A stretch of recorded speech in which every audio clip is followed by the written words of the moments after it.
Hey, what's up, everybody? It's your boy, Coach Landon. Today, we are going to be talking to Coach Matthew Lowry from UC Merced, NAIA Women's Basketball Program. So, let's drop this intro, and then we're going to get into some questions.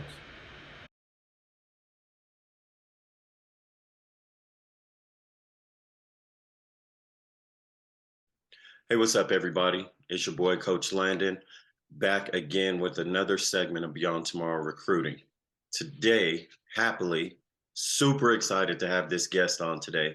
Not only is he the first women's basketball coach that we've had on here, but he's also the first four-year school coach that we've had on here. So, with no further ado, I'm opening it up to Coach. Let him give you guys a quick introduction, and then we'll jump into some questions. Thanks for having me, Coach. I appreciate you having me. Just to share a little bit about myself, I've been coaching for 8 years. This is year two of me coaching on the college side. Was at Holy Names University last year.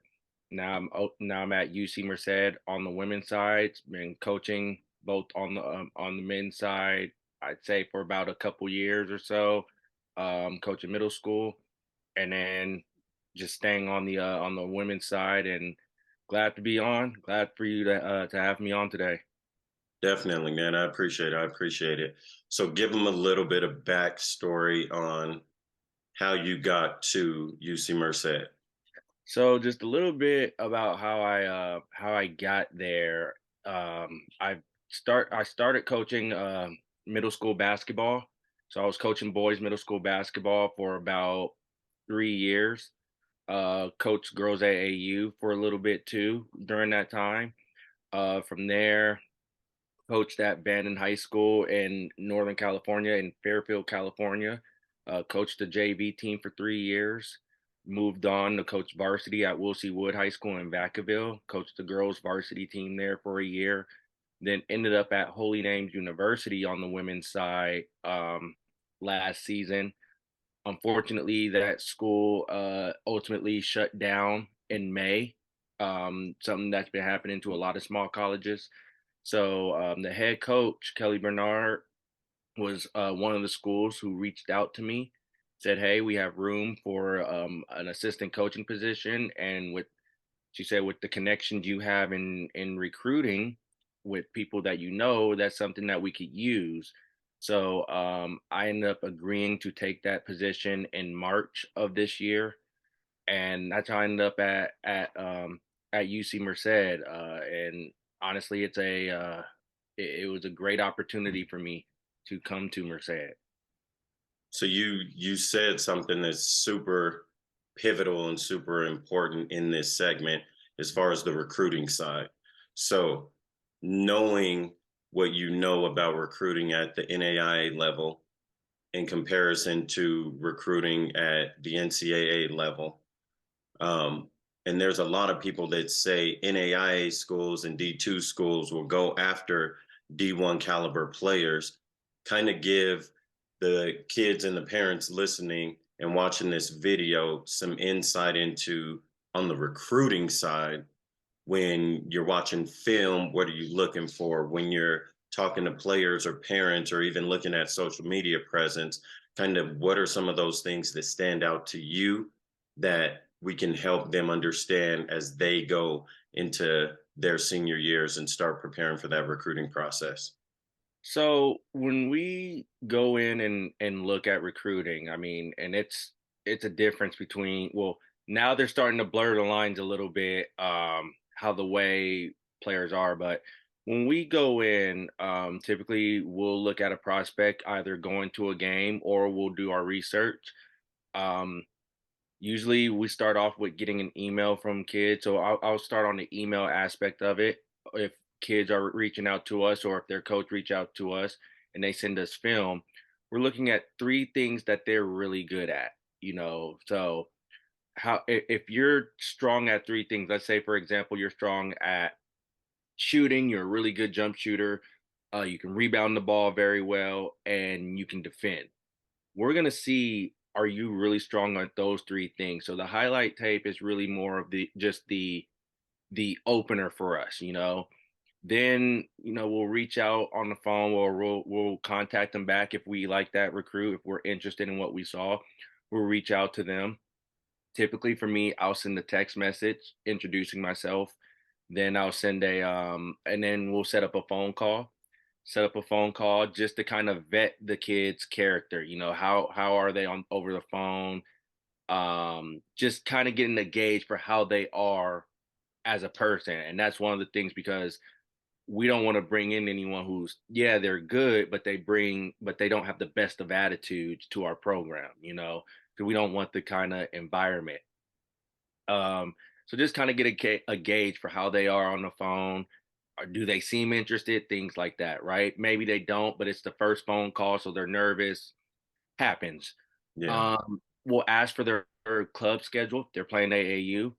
When comes, we'll go. We'll watch them play, and then we'll talk to them in person because for us with NAIA, we can go out at any time and talk to recruits at any time because it's more loose compared to the NCAA where Mhm. you have to abide by a recruiting calendar where you have certain periods like your contact period where you're allowed to talk to the recruits and the coaches and everything or evaluation period where you're allowed to watch the recruit but not talk to them or anything.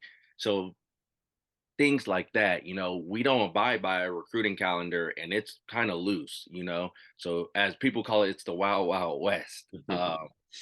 But those are things that generally what happen. Those are things that we would look for, and then we make the ultimate decision. If we watch a player in person, like there's been players this year who we've gone out and watched, and we're like, yeah, that's a Division 1 player. Just how the way they carry themselves, how the way they play, things like that.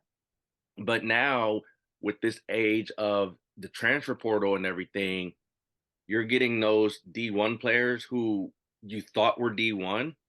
They now trickle down to Division 2. And I think from there, Division 2, it kind of just depends because now when you get to Division 2, I don't want to say it's an even playing field, but now it's like, okay, I have a chance at this kid because Division 2s, all they can give me is a full off of tuition. In AIAs, we can do that too, and sometimes room and board as well. So some schools can do it, some schools can't. Depends on the school. Mhm. Um, so it's more of we can go and now kind of match that because it's like, hey, they're giving you a full offer tuition, we're giving you a full offer tuition. It just depends on what you think is a better fit. Mhm. Yeah, I'm glad you said that because the coach that was on yesterday made a comment about finding the right fit. So I'm glad you threw that in. You made a comment, and I want to double back on that and just get your input. So, again, this is just your kind of 2 cents. I know you're not speaking for every college basketball coach in America, but for you, you said if we're getting contacted through emails or direct contact from players and parents, give me your 2 cents on being contacted by a player or parent versus like an AAU coach or a high school coach, because I've heard it on both sides. I've heard some coaches say we really like when the players reach out to us, and then I've heard some coaches say, well, of course every coach, every parent is going to say my kid is the best and you should recruit my kid, and every player is going to say I'm the perfect fit for your program. So kind of give me your input on being contacted by players and parents versus AAU and high school coaches. Well, I like to hear from players more than anything, because if a player's reaching out to us and they're interested, then we're gonna take more attention to listen to that player. Because at the end of the day, we got to talk to the player eventually. Right. That they're the ones that's coming that could potentially come to our school, and that we have to coach and everything like that. Um, However, I don't mind hearing from I don't want to hear from parents half the time, that's one thing. No offense to any parents, but um typically with parents, they're going to champion their kid. Like, Right. hey, my kid is X, Y, and Z, and as you should. Some parents are the AAU coach and the high school coach, so that's kind of a different story. With AAU coach, I don't mind hearing from them. I actually like hearing from them too because we can't see everybody, you Mm, know. So it actually helps us where we hear from an AAU coach. Now, yeah, they're gonna say that high school AAU coach is gonna say, "Hey, I got a kid for you, X, Y, and Z," because one, they're trying to get a kid out right. and trying to help a kid out, and two, it looks good for their program. So there's two sides to that. Um, But ultimately, and especially for our AAU coach, if it's a coach who we've done business with, we have that relationship and we know, okay, they're gonna have a good player, or they typically have good players there. So I'm gonna hear what this coach has to say. Then we like to hear from them, but more so the kid. I like to hear from the players more than anything. Because if you're truly interested, you're invested. You're telling us why you think you're a good fit and why you want to come here and why we should recruit you and all those things. Because eventually we got to have that talk. Yeah. We have to have that talk eventually. Yeah. Yeah, I like it. Um, and that's good. That's good feedback. I think the parents and the players need to hear that. So, um, the comparison of 4-year schools, people in in most people's mind, there's this hierarchy of talent, right? Oh, if I'm a JUCO guy, then I'm good enough to play at an NAIA. If I'm a D1, but if I'm D1 level, but I don't get an offer or get looked at, then D2 is my second option. In the past, and especially this past college basketball season 23-24, we saw a lot of NAIA schools and a lot of Division II schools compete with and a few times beat Division I programs. So kind of give your input on how that competition level is changing, and that gap is starting to shorten between, all the 4-year levels where it's not NWAC and JUCO where it's just those two. And now we have the D1s, the D2s, the D3s, the NAIAs, and a lot of time competition wise, a lot of people see NAIA schools at a higher competition level than Division III schools. So just kind of give your input since you get to see and recruit and coach that level, kind of speak to how that gap of talent is starting to shorten and how much better it's been over the last few years. Well, I think everybody there's some, I don't want to say everybody because this is still a thing we're battling, especially in California. But I think a lot of people are starting to see that a lot of the schools like NAIAs and D3s and D2s, they're starting to see that, oh, I can get the college basketball experience just anywhere, Mhm. because there's a stat that's been thrown out many of times that 7% of kids go off and play college Yeah. basketball straight out of high school. And you have some people that are realizing that regardless of what level you go to, you're playing college basketball. You're part of Right. that 7%, and you're going to get your degree one way or another. Um, I'll throw something out for you. It was a game that caught my eye last year while I was scouting. So we like again, I was at Holy Names, and in the Pac West, we have a team, University of Hawaii Hilo or Hawaii Hilo, who's a good team, good coach over there. So they had a game with UNLV, and as everybody know, UNLV's top 25 team in the nation, back-to-back Mountain West champions. Matter of fact, went undefeated in the Mountain West.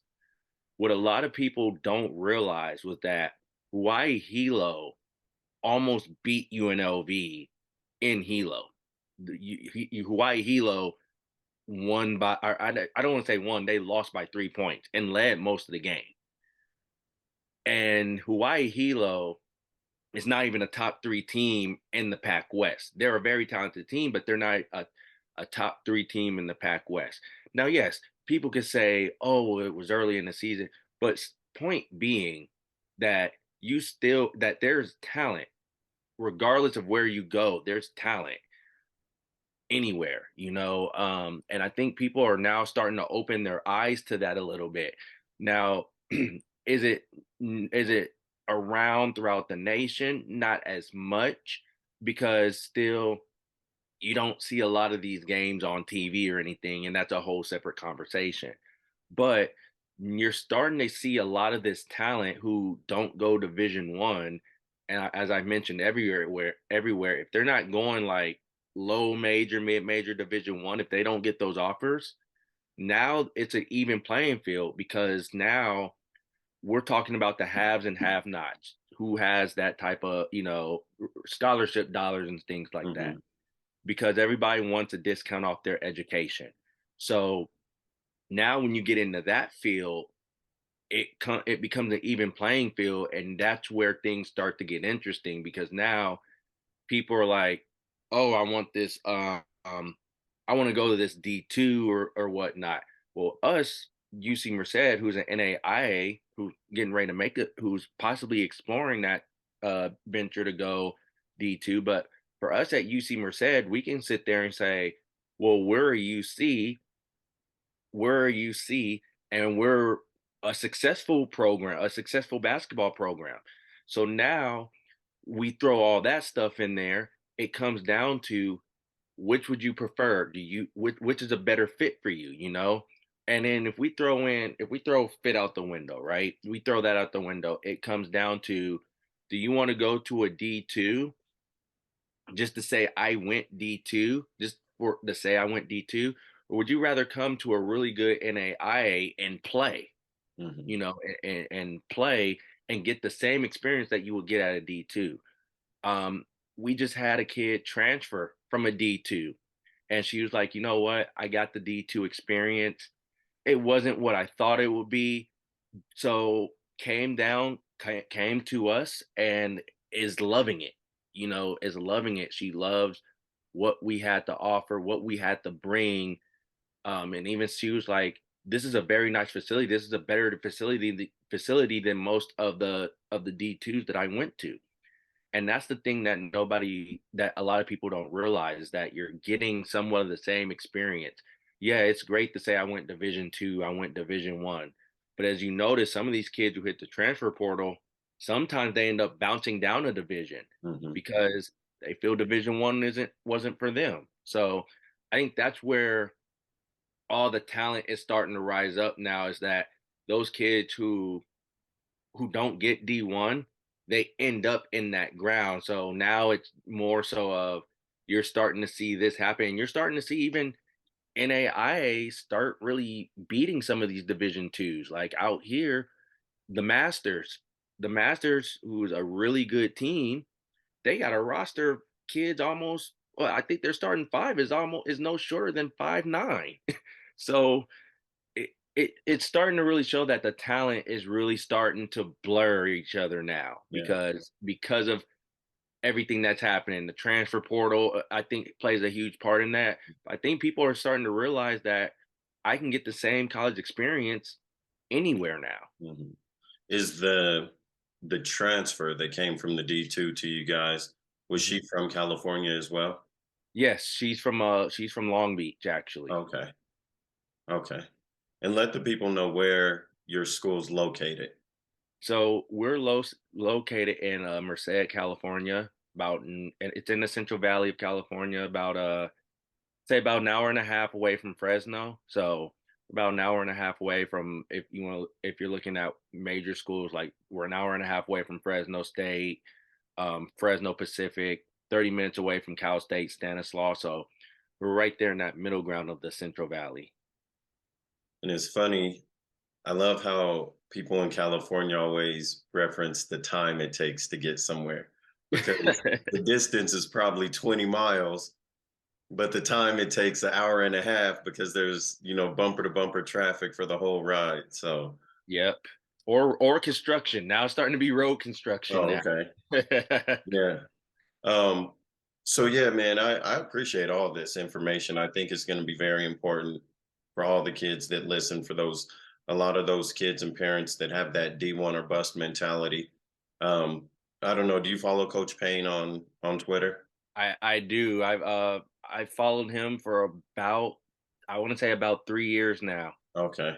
So I don't know if it was his post or if he had retweeted it, but there was a post that said JUCO ball is like it's an accomplishment. Like you made it in that 7%. NAIA ball is an accomplishment. D2 ball is an accomplishment. D1 ball is like I don't think people understand how hard it is to get to college sports out of high school. 7%. We have hundreds of thousands, if not millions, of college or of high school athletes trying to compete for spots in, thousands of college athlete spots. And so that ability to make it to that next level is an accomplishment, whatever level kids are able to get to. So I'm glad you threw that in there because I think kids get this D1 or bust mentality when a lot of times those D1 guys do hit the portal and then they bounce to another level just for a better experience and a better opportunity. So I appreciate that. Um, yeah, you've hit on a lot of really good points. I'm gonna turn it over to you to kind of give the parents and the players listening and watching just kind of your fourth quarter, that last 2 minute talk to finish out the game, and I'll let you go. But I'll open up the mic to you and just kind of tell them whatever you think they need to hear. Well, I appreciate that. I think that something that a lot of parents and players need to realize, and you actually mentioned it too, it's hard to play, to get to the college level in general. I think anytime you're being recruited, it's an opportunity and it's a blessing to be wanted by a school. It was something that my mentor Jake Johnson would always tell me, that it's great to be wanted. Mm. And I think that's something that now we have lost. Some of it we've lost because in this age of social media, we're sharing how many offers we got and things like that. As I tell one of my good friends, think there's kids showing off offers like they're Pokemon cards now, But what people also have to realize is that there's also a expiration date on those things too. Some of us coaches will tell you take your time because we get it. Recruiting process, it's a hassle. It could be stressful being on both ends of it. It's a hassle. But um be sure, like, really to take it serious. To take it serious, it's one of those things, like, ask good questions when you're talking to a coach. Ask questions, always have questions ready for us. um, Ask those questions, reach out, keep those relationships, build those relationships, because this game is all about relationships. Facts. I think that's something that people take for granted, is that this game on all ends is about relationships, and you have good relationships, it can take you far. So keeping up those relationships. Tour campus too. If you can, take visits, tour campus, get to know more about the university, do your research as well on the school, the program. um, One thing I think a lot of people don't do is they don't research the roster and Mm. ask the coach, "Hey, what are you looking for? What do you need?" Because a lot we have an abundance of guards on our roster right now, and everyone is still hitting me up about, "Hey, do you need this guard? Do you need this guard?" Half of my roster is guards right now, so know what the coach need, or ask what the coach need. That will tell you if you fit. Ask them what they run offensively, defensively. Do all this type of research to know what's the best fit for you. And then from an academic standpoint, keep up with those grades. I think a lot of people don't realize that, they think, oh, I got a 3.0 this semester or this year, my senior year, I got a 3.0. But what people don't realize is that we look at the cumulative GPA. So we're looking at your GPA from 10th grade all the way your senior year. So I think keeping up with those grades, your academics, knowing, kind of having an idea what you want to major in, things like that. Have that idea, and then be realistic. That's the last thing I ask. Is be realistic with where you think you are. Again, we have a lot of people who I talk to the kid. The kid seems interested. Then I hear from two other people. Oh, she's a D1 player, let's be real about levels here and everything, because the school that recruits you, or the schools that, that talk to you, if you're not, at least, I'd say, if you don't receive an offer from that D1, then all it is interest. I think that's the thing we got to separate, is offers and interest, to conversations and being offered and things like that. So just just being aware and everything. And I say it all the time. I try to help players, parents, and coaches as much as I can as a college coach from the inside. So Definitely. appreciate you having me. This was great, and glad that I could share as much as I could. Definitely. I appreciate it. Student athletes, right? The title Yep, says it in itself, student before athlete. exactly. You could be as good as you want on the court. If them grades ain't on point, then you might be watching, not playing. Exactly.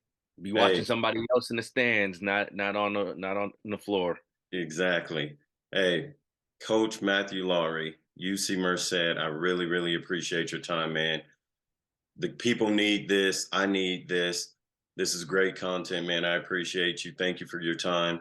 And let's stay in touch. I might actually have some people for you to watch this next few years. Hey, send them my way. UC Merced usually is always looking. All right. It's Cali. It can't be too hard to get him out there. Exactly. Hey, coach, thank you. I appreciate your time. No problem. Thank you.